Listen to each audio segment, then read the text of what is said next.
Hello students, আমার চ্যানেলে তোমাদেরকে স্বাগত। শুরু করছি ক্লাস 12 থার্ড সেমিস্টারের একটি ভূগোলের ক্লাস। তো তোমাদের সামনে দেখো রয়েছে রায় ও মার্টিন প্রশ্নবিচিত্রা ক্লাস 12 থার্ড সেমিস্টার। তো আমরা কিন্তু ভূগোলের মডেল কোশ্চেন পেপার সলভ করব ক্লাস 12 থার্ড সেমিস্টারের রায় ও মার্টিন প্রশ্নবিচিত্রা থেকে। ঠিক আছে, তো চলো শুরু করে দিই। ক্লাস 12 থার্ড সেমিস্টারের রায় ও মার্টিন প্রশ্নবিচিত্রা থেকে ভূগোলের মডেল কোশ্চেন পেপার সলভ। আজকে আমরা কিন্তু এই রায় মার্টিন প্রশ্নবিচিত্রা থেকে ক্লাস 12 থার্ড সেমিস্টারের আমরা 3 নম্বর মডেল কোশ্চেন পেপার সলভ করব। কত নম্বর? আজকে আমরা 3 নম্বর মডেল কোশ্চেন পেপার কিন্তু সলভ করব। তাই প্রথম থেকে শেষ পর্যন্ত ভিডিওটা দেখবে, একটু স্কিপ করবে না। ঠিক আছে, বেশি বেশি করে শেয়ার করবে, লাইক করবে, কমেন্ট করবে। ওকে, চ্যানেলে নতুন হলে অবশ্যই চ্যানেলকে সাবস্ক্রাইব করো, পাশে থাকা বেল আইকন প্রেস করে রাখো। চলো শুরু করে দিই ক্লাস 12 থার্ড সেমিস্টারের রায় মার্টিন প্রশ্নবিচিত্রা থেকে ভূগোলের model question paper solve. Model question paper ভূগোলের 3 নম্বর মডেল কোশ্চেন পেপার। চলো শুরু করি, ক্লাসটি দেখে নাও। 3 নম্বর মডেল কোশ্চেন পেপার ভূগোলের, চলো শুরু করি। দেখো দেখো মহিষঞ্চন তত্ত্বে মেরু সরণ সংক্রান্ত বাক্যগুলিকে ক্রমানুসারে সাজাও। ক্রমানুযায়ী সাজাও। তাহলে এখানটা আমি এটা পড়ছি না, তোমরা উত্তরগুলো বলো কি হবে। দেখো এখানে উত্তর কিন্তু হবে 1-এর এ। উত্তর হবে কিন্তু 1-এর এ, 1 3 2 4, 1 3 2 4। ঠিক আছে, তো তারপরে প্রশ্ন, চলো পরে প্রশ্ন চলে যাই। দেখো কার্স্ট অঞ্চলে বিভিন্ন গর্ত সৃষ্টির সঠিক ক্রমটি লেখো। এখানে উভালা আছে, ডোলাইন আছে, সোয়ালো হোল আছে, সিঙ্ক হোল আছে। তাহলে এখানে কিন্তু হবে 2-এর ডি। ঠিক আছে, আমি উত্তরগুলো দেখো 4 3 2 1। ওকে, আচ্ছা এবার দেখো গুহার ছাদ থেকে ঝরে পড়া ক্যালসিয়াম কার্বনেটের দ্রবণ ছাদ থেকে পাশে হেলানোভাবে, উলম্বভাবে, বক্রভাবে বা এলোমেলোভাবে জমা আছে গাছের ঝুড়ির মতো ঝুলতে থাকে। জমায় গাছের ঝুড়ির মতো ঝুলতে থাকে। এদের হেলিকটাইট, এদের হেলিকটাইট বলে। হেলিকটাইট যে পদার্থ দ্বারা গঠিত হয় তা হলো, উত্তর কীভাবে বলো, তা হলো কিন্তু ক্যালসিয়াম কার্বনেট 3-এর ডি। ওকে, আচ্ছা পরে প্রশ্ন দেখো কার্স্ট অঞ্চলে সৃষ্ট ভূমিরূপের অবস্থান অনুযায়ী প্রদত্ত অমিল জোড়াটি হলো। দেখো কি বলো, অমিল জোড়াটি কি? এখানে উত্তর হবে কিন্তু 4-এর ডি, অন্ধ উপত্যকা ও কাস্ট টাওয়ার। ঠিক আছে, আচ্ছা পরে প্রশ্ন দেখো উষ্ণতার সঙ্গে জলীয় বাষ্পের সম্পর্ক। উষ্ণতার সঙ্গে জলীয় বাষ্পের সম্পর্ক কিন্তু 5-এর, এখানে সি হবে সমানুপাতিক। ঠিক আছে, চলো পরে প্রশ্ন দেখে নাও। কোন ধরনের বৃষ্টিপাত দীর্ঘস্থায়ী ও বিস্তৃত অঞ্চল জুড়ে হয়?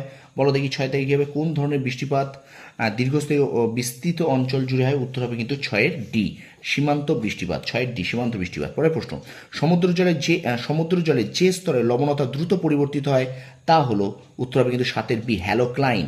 আচ্ছা সমুদ্রের গভীরতা উষ্ণতা পরিমাপের যন্ত্র কিন্তু, বলো উত্তরটা বলো দেখি। সমুদ্রের গভীরে উষ্ণতা পরিমাপের যন্ত্রের নাম কি? যন্ত্রের নাম হলো কিন্তু এখানে 8-এর C, reversing thermometer. Reversing thermometer. পরে প্রশ্ন দেখো সমুদ্র জল থেকে প্রাপ্ত কোন পদার্থ আগুন নেভাতে ব্যবহৃত হয়? এখানে সমুদ্র জল থেকে প্রাপ্ত কোন পদার্থ আগুন নেভাতে ব্যবহৃত হয়? উত্তর হবে কিন্তু 9-এর ডি, ব্রোমাইন। আচ্ছা নিচের কোনটি চুন জাতীয় সিন্ধু কর্দের উদাহরণ? নিচের কোনটি চুন জাতীয় সিন্ধু কর্দের উদাহরণ? উত্তর কিন্তু 10-এর সি, টেরোপড। উত্তর হবে কিন্তু 10-এর সি, টেরোপড। পরে প্রশ্ন, খাদ্য শৃঙ্খলের শক্তি প্রবাহ ড্যাশ হয়? উত্তর কিন্তু হবে অপশান এ, একমুখী হয়। অপশান একমুখী হয়। আচ্ছা নিচের বাক্যগুলি সত্য মিথ্যা কিনা সঠিক বিকল্প নির্বাচন করো। আচ্ছা দেখো এখানে বিবৃতি 1 এবং বিবৃতি 2 দেখো। উদ্ভিদ দেহাবশেষ, কেঁচো, শ্যামা পাখি, বাজ পাখি। বিবৃতি 2 বলছে পরজীবী খাদ্য শৃঙ্খলের খাদ্য শক্তি বৃহৎ পোষক প্রাণী থেকে পরজীবী প্রাণীর দিকে প্রবাহিত। কী হবে 12 দাগের? 12 উত্তর হবে সি। এটা হলো দুটি বিবৃতিই সঠিক, অর্থাৎ এই 1 এবং 2 দুটো বিবৃতি কিন্তু সঠিক। আচ্ছা ঠিক আছে, 12 সি। ঠিক আছে, 12 সি। আচ্ছা এটা 11 এ আর 12 সি। ঠিক আছে, 12 সি। ঠিক আছে দেখো, আচ্ছা পাশাপাশি দুটি ভিন্ন প্রাকৃতিক বাস্তুতন্ত্র একটি অন্তর্বর্তী সংকীর্ণ অঞ্চলে মিশে যে পরিবর্তনশীল মিশ্র বাস্তুতন্ত্র গড়ে তোলে তাকে কি বলে? উত্তর হবে কিন্তু 13-এ, তাকে বলে ইকোটেন। তাকে বলা হয় ইকোটেন। স্টুডেন্টস ভিডিওটা একটুখানি শেয়ার করো। ঠিক আছে, তোমাদের কিন্তু ক্লাস 12 থার্ড সেমিস্টারে আমি ভূগোলের রায় মার্টিন প্রশ্নবিদ্যা থেকে কিন্তু মডেল কোশ্চেন পেপার 3 নম্বরটা করাচ্ছি। ঠিক আছে, তো তোমরা অবশ্যই প্রথম থেকে শেষ পর্যন্ত দেখবে, কতগুলো পারছো সেগুলো কিন্তু তোমরা অবশ্যই কিন্তু যাচাই করবে। ঠিক আছে, চলো আমরা ভিডিওটা কন্টিনিউ করি। চলো 14 নম্বর প্রশ্ন দেখে নিই এবার। চলো 14 দাগ দেখো। দেখো পচা পাতা, লার্ভা, ছোট মাছ, বড় মাছ যে খাদ্য শৃঙ্খলের নির্দেশ করে তা হলো, বলো। 14-র উত্তর হবে কিন্তু এখানে বি, শিকারীর খাদ্য শৃঙ্খল। এখানে আমি কিন্তু শিকারী খাদ্য শৃঙ্খল আছে। 15 দাগ দেখো, একটি পুষ্টিস্তর থেকে অপর পুষ্টিস্তরের শক্তি স্থানান্তরের পরিমাণ। উত্তর হবে 10%। ঠিক আছে, 15-র ডি। ওকে, আচ্ছা এবার চলো আমরা চলে যাই পার্ট বিতে। পার্ট বিতে দেখো জনসংখ্যার ঘনত্বের সূত্র হলো, বলো কোনটা হবে জনসংখ্যার ঘনত্বের সূত্র? এখানে হবে 16C, জনসংখ্যা ভাগ এলাকা। আচ্ছা উন্নত দেশের জনসংখ্যা পিরামিডের আকৃতি যেটি নয়, উন্নত দেশের জনসংখ্যা পিরামিডের আকৃতি যেটি নয় সেটি হলো 17 হবে সি, শঙ্কু আকৃতির পিরামিড। ঠিক আছে, শঙ্কু আকৃতির পিরামিড। ওকে, আচ্ছা এবারে চলো আমরা চলে যাব, দেখো অনুচ্ছেদ 18। দেখো অনুচ্ছেদটা আমি আর পড়ছি না, তোমরা দেখো অনুচ্ছেদটি পড়ে প্রদত্ত প্রশ্নটির উত্তর দাও। তাহলে অনুচ্ছেদটা তোমরা একটু পড়ো। ঠিক আছে, এবার দেখো যে প্রশ্নটা এখানে আছে সেটা দেখো।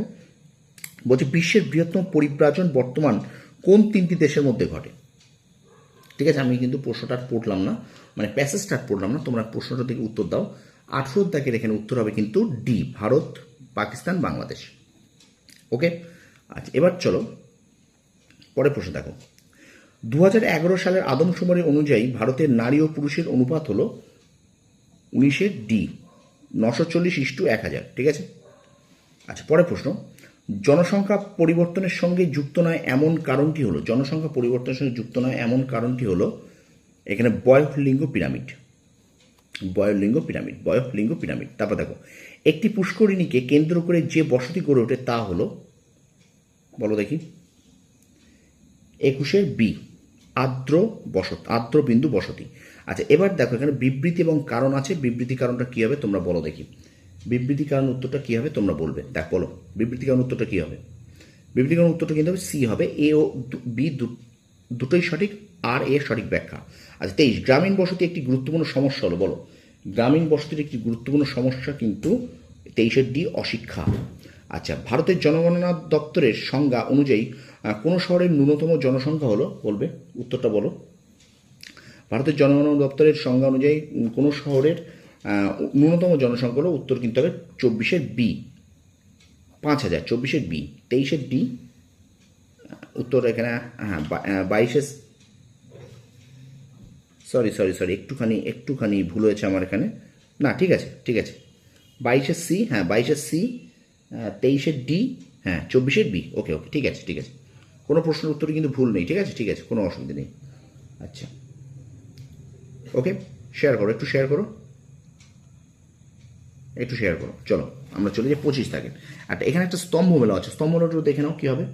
স্তম্ভ মেলাটাও কিন্তু হবে উত্তর এ, 1 ডি, 2 সি, 3 বি, 4 এ। ঠিক আছে, আচ্ছা এবারে চলো আমরা চলে যাবো পার্ট সিতে। দেখে নাও এখানে নিচের রাজ্যগুলিকে জনঘনত্ব অনুযায়ী সাজিয়ে সঠিক বিকল্পটি নির্বাচন করো। 26 দাগে দেখো কি আছে, 26 এই উত্তরগুলো দেখো, বিহার, পশ্চিমবঙ্গ, কেরালা, উত্তরপ্রদেশ, হরিয়ানা, তামিলনাড়ু। 3 নম্বর আছে পাঞ্জাব, ঝাড়খণ্ড, অসম, গোয়া, মহারাষ্ট্র, ত্রিপুরা। বলো দেখি 26 উত্তর হবে এ হবে এখানে, 1 2 3 4। ঠিক আছে, আচ্ছা গ্রামাঞ্চলে পুকুরের মধ্যে অপ্রবেশ্য শিলাস্তরের মধ্যে গর্ত করে বৃষ্টির জল সংরক্ষণের পদ্ধতিকে কি বলা হয়, বলো দেখি। 27 গ্রামাঞ্চলে পুকুরের মধ্যে অপ্রবেশ্য শিলাস্তরের মধ্যে গর্ত করে বৃষ্টির জল সংরক্ষণের পদ্ধতিকে কি বলা হয়? 27 উত্তর হবে কিন্তু ডি, চেক ড্যাম।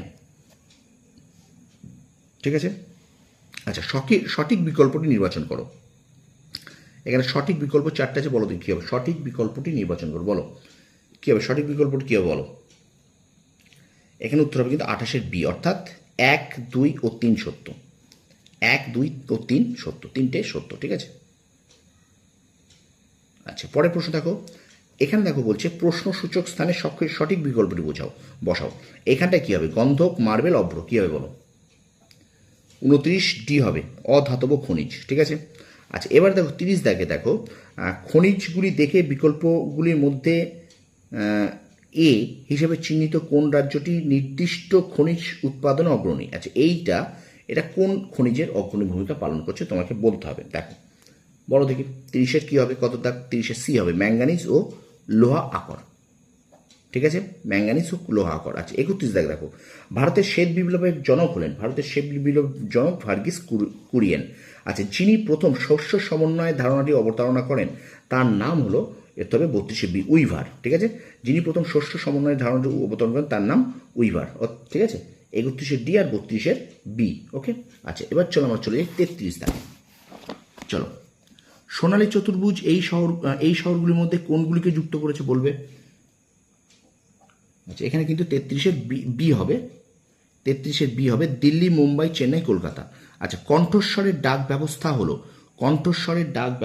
এখানে হবে 34-এ ভয়েস মেল। আচ্ছা আর শেষ প্রশ্ন দেখে নাও 35 দাগে, ভারতের প্রধান 4টি আমদানি দ্রব্য ও দেশগুলিকে ক্রমানুযায়ী সাজিয়ে সঠিক বিকল্পটি নির্বাচন করো। বলো 35-এ কী হবে? 35-এর উত্তর কিন্তু হবে এ। ঠিক আছে, 1-3-2-4, 1-3-2-4, ঠিক আছে। তো এই ছিল ক্লাস 12 থার্ড সেমিস্টার রায় ও মার্টিন প্রশ্নবিদ্যা থেকে ভূগোলের মডেল কোশ্চেন পেপার 3 তোমাদের সামনে সলভ করলাম। এরকম আমি কিন্তু প্রত্যেকটা সাবজেক্টের কিন্তু আমি মডেল কোশ্চেন পেপার সলভ করাবো, এবং মডেল কোশ্চেনের পাশাপাশি কিন্তু অধ্যায়ভিত্তিক এমসিকিউ ক্লাসও চলছে। তো সুতরাং ভিডিওগুলোকে পেতে গেলে অবশ্যই কিন্তু আমাকে আমার চ্যানেলটাকে সাবস্ক্রাইব করবে, পাশে থাকা বেল আইকনটি প্রেস করে রাখবে, ঠিক আছে। আর অবশ্যই কিন্তু একটু লাইক করে শেয়ার করে বন্ধুদের মাঝে একটু বেশি বেশি করে শেয়ার করে দেবে, ঠিক আছে। তোমরা সফল হও, তোমাদের সাফল্য কামনা করি, ধন্যবাদ।